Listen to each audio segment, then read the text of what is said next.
pues gracias por habernos invitado y nuestra idea es pues presentaros este trabajo que hemos publicado recientemente y es fruto de un trabajo, como ya os explicarán, de bastantes años por las dificultades que ha llevado, ¿no?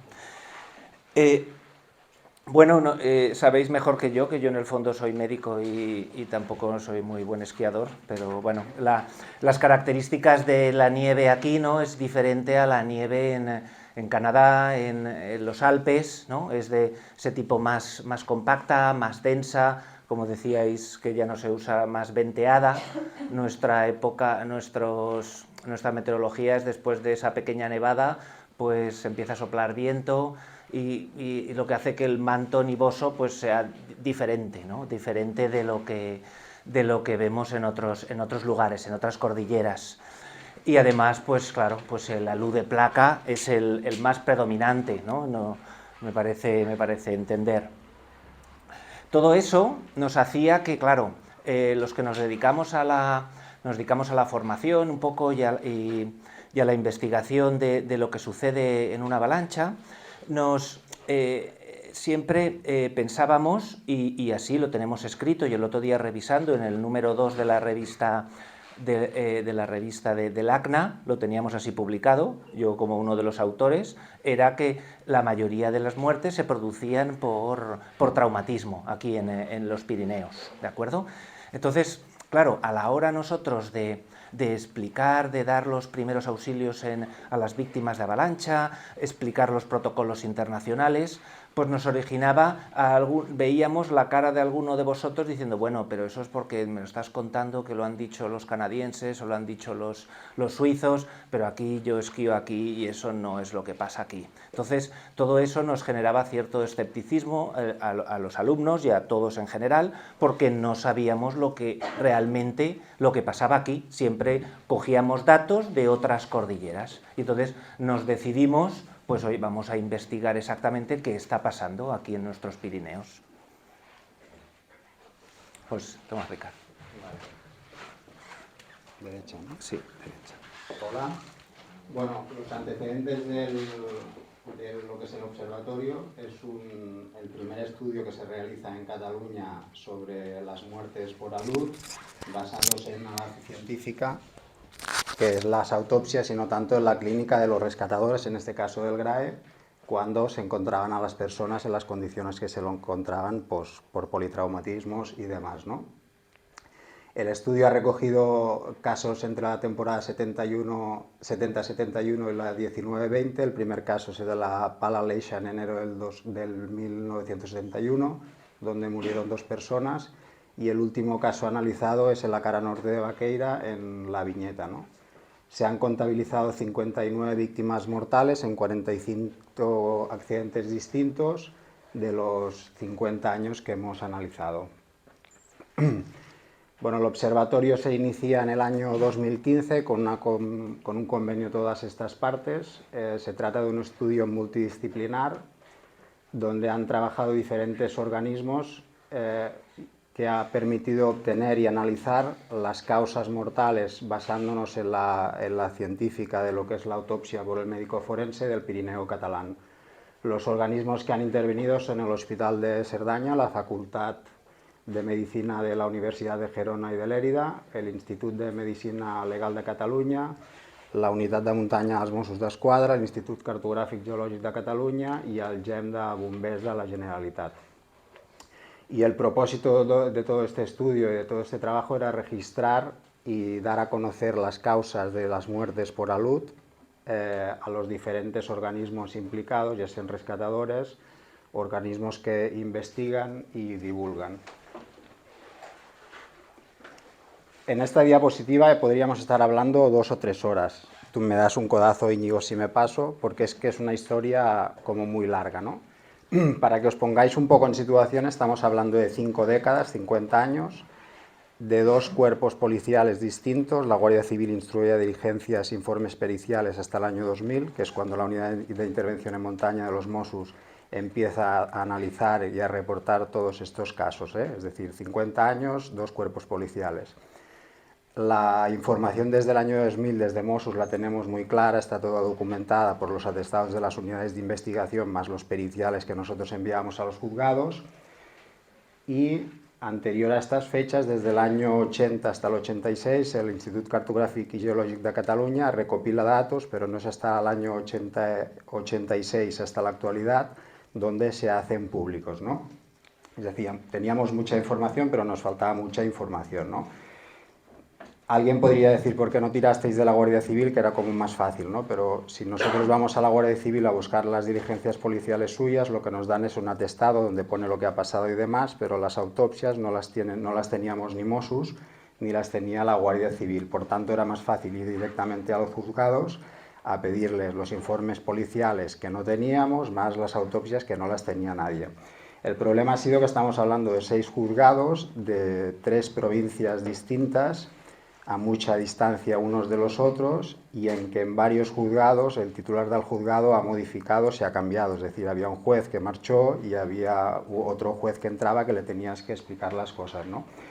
El procedimiento fue con Gloria coger todos los accidentes que teníamos, ellos reportados desde el año 86 hasta el 2000, nosotros Mossos no teníamos ninguno, se documentaron todos, documentemos los desde el año 2000 hasta el 2020, hicimos reuniones en cada juzgado con los jueces para explicarles las peticiones que les demandaríamos, para que no dijeran qué quieren ahora estos, ¿no?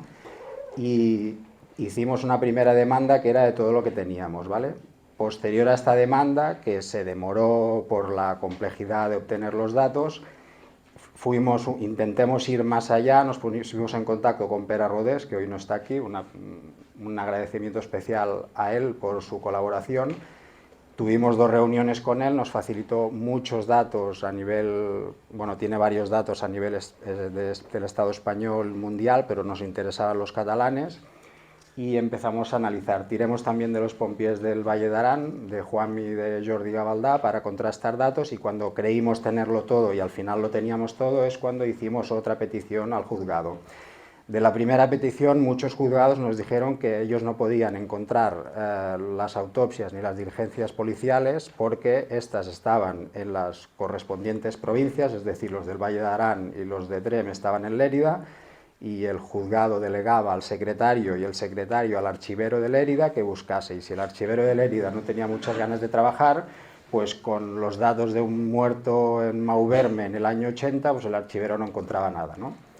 Bueno, recalculamos y empezamos y seguimos buscando, obtuvimos más información y al final tuvimos que tirar de revistas de la época, llamadas telefónicas a centros excursionistas, de la base de datos de Mossos donde constan las personas detenidas, investigadas, que han denunciado.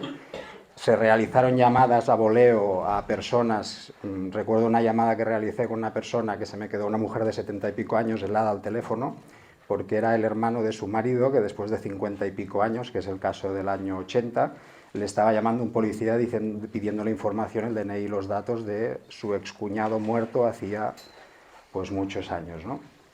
Bueno, y eso, por eso me podría extender aquí mucho, ha costado mucho, pero tenemos la certeza que hemos conseguido toda la información que buscábamos. Sí, un milagro. Vale, gracias. Bueno, pues al final con todo... Al final, con todo esto que os explicaba Ricard, pues montamos un poco la estructura del observatorio con el objetivo de que, bueno, que al ser un estudio multidisciplinar, pues con Ricard y yo leíamos de arriba abajo toda esta documentación que él ha explicado que se había recogido, intentábamos extraer la máxima información para luego suministrarla también a Íñigo, que se leía todas las autopsias, para que luego pudiera hacer las estadísticas que luego os presentarán. Entonces, la tarea que hicimos como unidad de predicción de aludes en esta investigación fue, de entrada, proporcionar de nuestra base de datos de aludes, que desde que se creó el Servicio de Predicción de Aludes en Cataluña, en el Instituto, en ese momento era el Servicio Geológico de Cataluña, ahora es Instituto Cartográfico y Geológico, ya desde el inicio de la predicción de aludes en Cataluña se recogió que era muy importante saber dónde se producían los aludes. Por lo tanto, se crea una base de datos de aludes que recogía las zonas potenciales de aludes, que hay 17.811. De estas también se inscribían en estas zonas de aludes pues, tanto los aludes históricos como los actuales, en las cuales están los accidentes, que son estos 45 casos que ha comentado Ricard. Entonces, esto está todo en la base de datos de aludes de Cataluña. Entonces, ¿en qué consiste esta base de datos? Pues para cada accidente hay estas fichas que veis aquí que recogen toda la información. O sea, esto sería el caso ideal, ¿no? Que pudiéramos recoger toda esta información. Es decir, hay unas fichas en las que se recogen todos los parámetros de la luz, qué tipo, qué zona de salida, qué trayecto, qué llegada, qué características geométricas y además también toda la información relativa al accidente, cuántas personas están involucradas, si llevaban material de seguridad, qué condiciones nivometeorológicas había en el momento del accidente, qué capas débiles eran las responsables porque se había hecho un perfil en la zona, etcétera, etcétera. Y además esta información se digitaliza, es decir, el alud, siempre que sea posible, se cartografía y entonces también se puede cartografiar con diferentes niveles de precisión. En los más recientes, pues podemos incluso determinar si hay zona de aerosol o zona densa, pero imaginaros que estamos recogiendo datos desde los años 70 hasta la actualidad, es obvio que esto solo sucede para los más recientes, con lo cual la realidad es que nos encontrábamos con esto, nos encontrábamos con información escrita e información gráfica en estos atestados y ahí lo que hacíamos es intentar leer todo para poder extraer lo máximo para llegar a completar estas fichas, que sería lo ideal. Este será el problema. En algunos atestados incluso había de algunos casos antiguos algún perfil realizado, por ejemplo, en Baqueira, que es este caso que está aquí, o había la predicción de aludes incluso con la escala antigua de peligro de aludes derivada de, o sea, no teníamos todavía la escala de peligro de aludes de 5 grados y por lo tanto, por ejemplo, en algún caso antiguo estaba la predicción de, creo que eran 7 grados, ¿no? La escala 8 grados la escala francesa. O sea que teníamos información muy heterogénea. En algunos casos, por ejemplo, la Guardia Civil había hecho incluso un esquema y de ahí podíamos sacar información. Con lo cual, teníamos el mundo ideal es una cosa y luego los atestados es otra, ¿no? Con lo cual, al final, hicimos toda esa revisión y nos encontramos que, por ejemplo, en cuanto a la localización, habían algunos aludes, sobre todo los anteriores al año 91, que es cuando empezamos los predictores de los diferentes centros de predicción a ir a los accidentes y recoger todos los datos y los teníamos localizados, cartografiados y tal. Pero antes del año 91 había muchos accidentes que no teníamos o apenas había la localización. Intentamos, a través de esta lectura, como mínimo situar el punto en el que había el alud y en algunos casos, por ejemplo, en el caso que recordaréis del accidente del Balandrau, que en alguno de los casos fue un muerto por alud, tampoco estaba la cartografía a pesar de que era del año 2000 por la complejidad de ese accidente y se ha situado el punto. Por lo tanto, se ha corregido algunas cosas.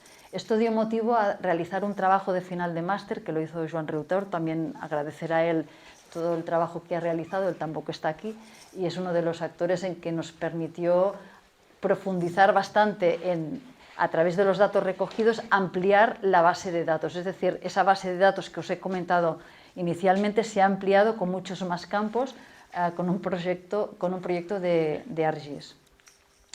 Finalmente, para la catalogación de los aludes, un trabajo que hicimos desde el instituto es ver realmente si podíamos, cómo clasificábamos para luego suministrar a Íñigo los aludes. Claro, la catalogación que hacemos actualmente es respecto a la zona de salida, trayecto y de llegada, pero con los que teníamos antiguos era imposible hacer esa catalogación que hacemos ahora.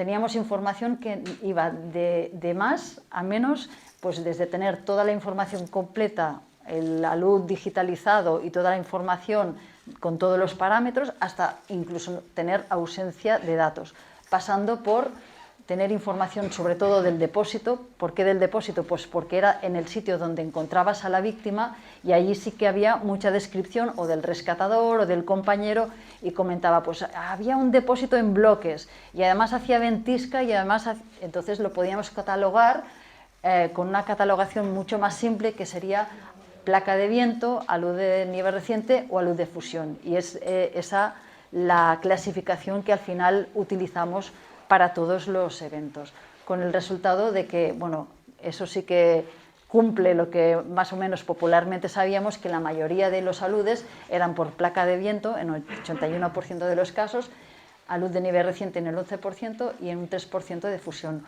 Hubo algunos casos en los cuales había ausencia de datos, creo que eran 6 casos, que claro, quedaron fuera y están como desconocidos. Y bueno, os paso ya a Íñigo, que os presenta... Ah, bueno, perdona. Sí.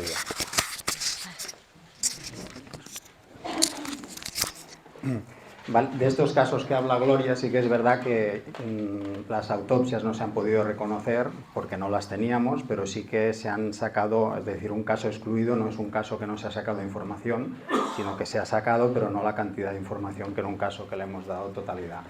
La evaluación y estado actual del proyecto: el proyecto se ha publicado un artículo en la prestigiosa revista de Emergencias que hizo Íñigo. El proyecto también está presentado a mediados de octubre entre Íñigo y Mossus en el Congreso Internacional de la CISA ICAR en Montreux, en Suiza. Los medios televisivos se interesaron por el proyecto y fue presentado en Televisión Autonómica de Cataluña, en TV3. Bueno, hasta hace poco han ido saliendo pequeñas informaciones. La revista Desnivel ha publicado en su web un artículo sobre el Observatorio de Accidentalidad. Y el proyecto sigue vivo y tenemos pendiente una reunión antes de acabar el año donde nos tenemos que reunir las partes para valorar y decidir hacia dónde tiene que ir y bueno, mejorar cosas, que también ha habido alguna cosa a mejorar. Bueno, esto son poca información. El Valle de Arán, donde ha habido más víctimas mortales, pasa Íñigo ya, y por actividad el esquí de montaña, el esquí fuera de pista y el alpinismo. Y que los hombres seguimos teniendo, nos morimos más que las mujeres. Bueno, pues por fin, ahora os comento a ver los resultados, ¿de acuerdo? Primero, ¿qué información recogimos para este estudio? Pensar que aquí hay más información de la que hemos presentado en este primer trabajo, ¿de acuerdo? Ahora queríamos ver sobre todo qué causas de mortalidad sucedían en los Pirineos de Cataluña. Cogimos el género de la edad, la causa principal, el tipo de avalancha, la localización en el cuerpo de las lesiones, un índice de gravedad de esas lesiones, que hay médico, ¿de acuerdo? Para saber exactamente si esa lesión en el abdomen te puede matar o no. Hay unos índices de gravedad, la actividad que estabas haciendo durante el rescate, durante el accidente, el tipo de sepultamiento, acordaros de parcial o total, eso es importante, y si llevaban pues localizador, ¿de acuerdo? DBA. Y bueno, y estos son los resultados. Cuando dicen de que no pudimos tener todas las víctimas que ellos localizaron en los partes judiciales, pues claro, porque nosotros, y esto es fundamental, necesitábamos una autopsia completa. Necesitábamos tanto la autopsia externa, que se hace prácticamente siempre, que es pues mirar qué lesiones hay por fuera, sin abrir al cadáver, para que me entendáis, pero necesitábamos también la autopsia interna. Queríamos ver exactamente qué lesión cerebral había para abrir la bóveda craneal, abrir el tórax, el abdomen, etc. Y eso está realizado por especialistas en patología forense, de los institutos forenses, ¿de acuerdo? Y necesitábamos esos datos. Al final de esos 59 datos, solo pudimos obtener 42 autopsias, pero un número muy relevante comparado con la bibliografía que teníamos hasta la fecha, donde están en torno a esos números. Podemos estar orgullosos de esa cifra. Al final, datos importantes de los resultados. el género y la edad son similares, 38 años, 90% sexo masculino, similar a otros estudios. El tipo de actividad sí que es más frecuente para nosotros el esquí de montaña respecto a otros estudios donde hay motos de nieve, donde hay mucho esquí fuera de pista. Nosotros tenemos que acceder a esos sitios andando, se puede decir, si no, no nos da una avalancha.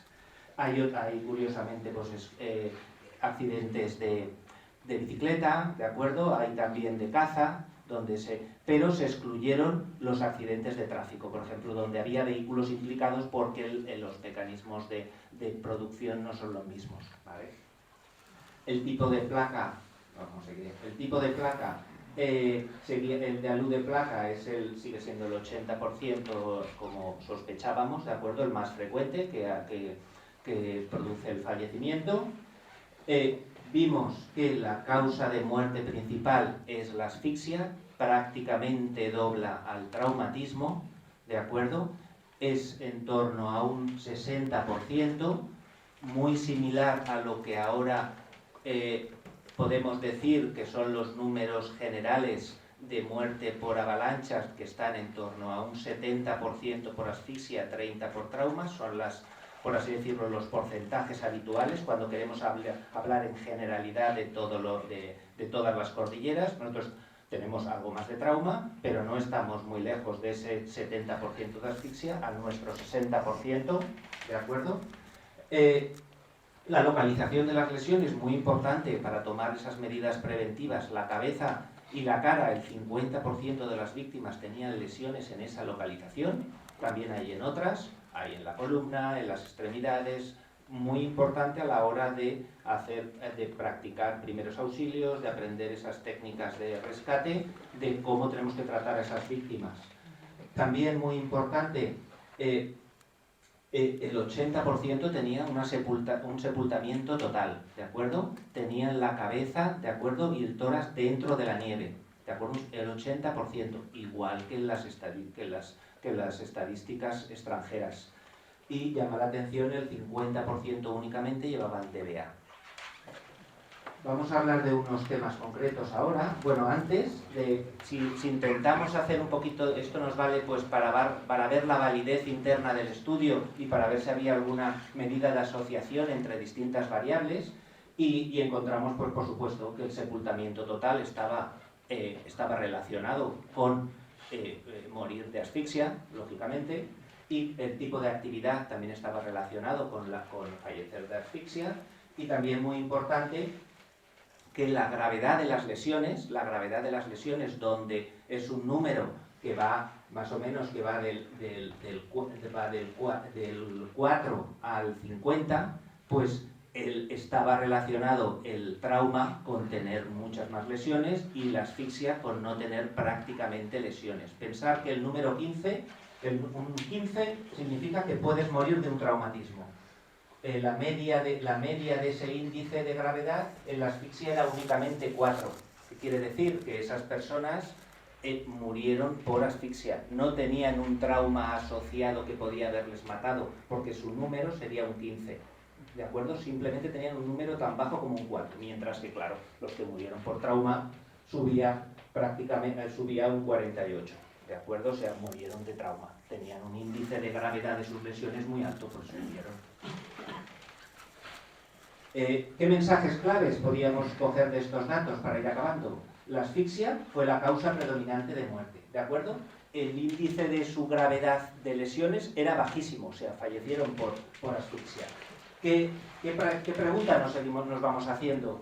¿Que hubiera cambiado la evolución, el pronóstico de estas víctimas si el sepultamiento no hubiera sido total, o podríamos haberlos encontrado rápidamente? Pues, de acuerdo, pues desde luego que sí. ¿Qué soluciones? Pues tenemos que seguir mejorando los tiempos de rescate para sacar a esas personas con asfixia, porque es una muerte reanimable, es una causa de pérdida de signos vitales reanimable, ¿de acuerdo? El trauma no es reanimable, que te caiga un bloque en la cabeza y te hunda el cráneo no es reanimable, pero una asfixia sí, ¿de acuerdo? Y seguir utilizando dispositivos de seguridad. ¿Qué tenemos que mejorar en los estudios? Pues que nos falta recoger todavía los tiempos, ¿de acuerdo? Con ayuda de checklist, en bomberos, podemos ir cogiendo todos esos números, esos tiempos y poderlos utilizar para un futuro.